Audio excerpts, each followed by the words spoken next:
हमारे साथ में खिदमत खल्क ग्रुप के शेख यूसुफ भाई है, जो कि मानव अधिकार सहायता संघ के संस्थापक अध्यक्ष भी है और ज़िला अध्यक्ष भी हैं, और हमेशा ही वो खिदमत खल्क को तरजीह देते हैं, हमेशा ही इंसानियत की खिदमत में लगे रहते हैं।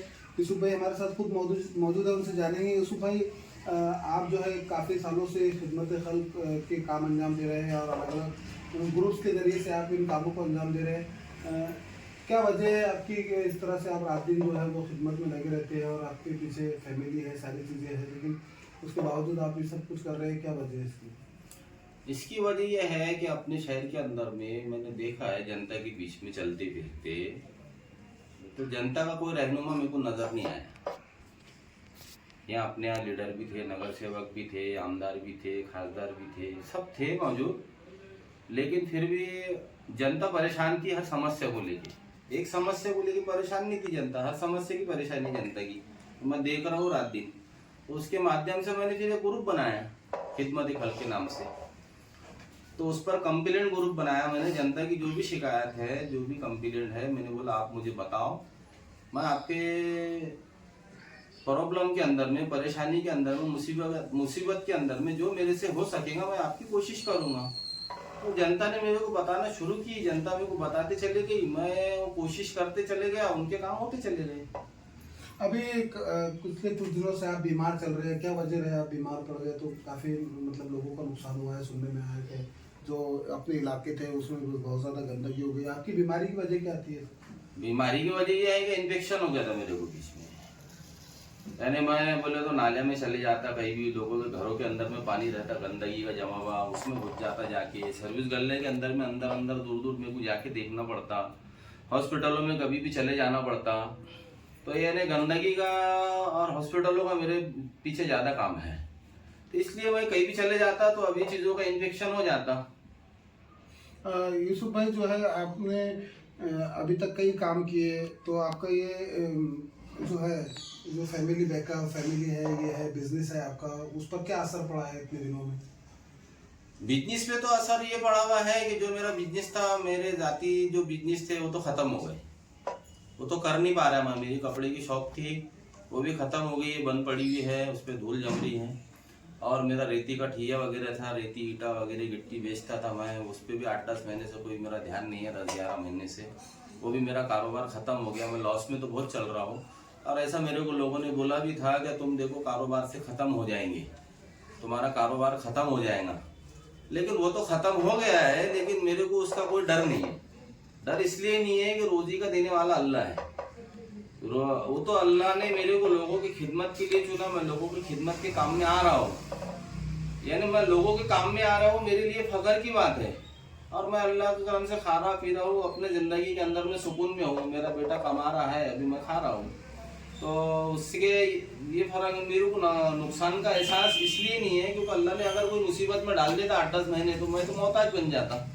वो तो मैं शेर के सरी का मैदान में घूम रहा हूँ और सारे तरफ की जनता मेरे को आवाज दे रही है और हर समस्या को लेकर आ रही है। पिछले दिनों आपने एक अब्दुल्ला पैलेस में प्रोग्राम लिया था, काफी लोग उसमें जुड़े थे आपके साथ। क्या उद्देश्य था आपका प्रोग्राम के पीछे? मेरा उद्देश्य उसमें यह था कि जैसे बड़ी बड़ी समस्या है, वो एक आदमी बड़ी बड़ी समस्या को तो अभी आम आदमी तो पूरी नहीं कर सकता ना।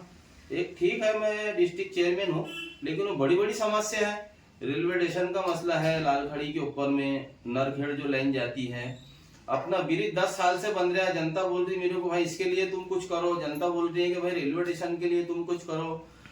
अपने तरफ पावर हाउस का मसला है, जनता बोलती भाई तुम पावर हाउस के लिए कुछ करो। अपने इधर हॉस्पिटल बड़ा नहीं है सरकारी पश्चिम क्षेत्र के अंदर में, तो इसके लिए कुछ करो।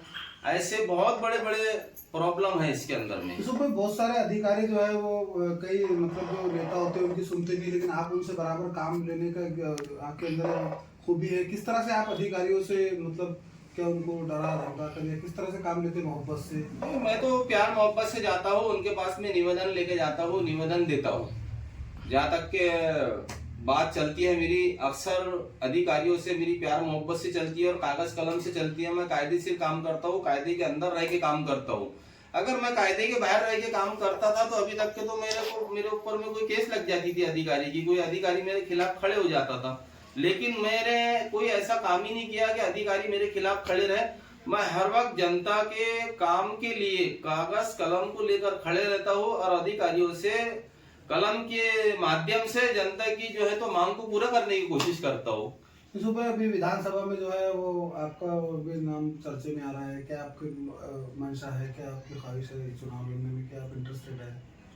चुनाव लड़ने का तो मेरा कोई मकसद नहीं था, ना चुनाव के अंदर में मेरा कोई इंटरेस्ट था, लेकिन जनता चाह रही है कि हमको आमदार ऐसा हो कि जो हमारे अंदर में चलने फिरने वाला हो।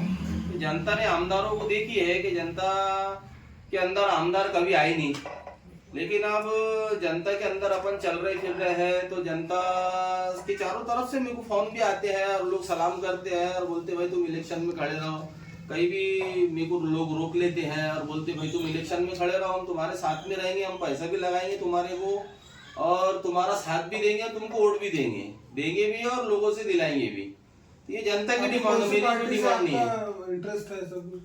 मैं तो किसी पार्टी से इंटरेस्ट नहीं रखता हूँ, क्योंकि अगर चुनाव लड़े आपने तो आपकी मानव अधिकार सहायता संघ जो है इससे लड़ सकते हैं संगठनों से? नहीं, इससे तो इलेक्शन लड़ने का एक संगठन का सपोर्ट जो होता है। अभी तो संगठन बोले तो ये जो अभी दिल्ली में जो मैं मोर्चा लेके जा रहा हूँ, अभी मोर्चे के साथ जा रहा हूँ, मोर्चे का नाम मेरे मोबाइल में है, थोड़ी देर पहले अगर पूछते तो वो बता देता ना। राष्ट्रीय अध्यक्ष करके है मोर्चा, भारत का संविधान बचाने के लिए जा रहा हूँ मैं अभी दिल्ली। 6 तारीख को मेरा रिजर्वेशन टिकट बना है, 6 तारीख को जा रहे, 100 से ज्यादा संगठन वहां पर दिल्ली में आ रहे हैं। हम उसका आंदोलन लेके जा रहे हैं संविधान का, और बड़ी बड़ी जो समस्या है वो समस्या को लेकर हम वहाँ पे पहुंच रहे हैं।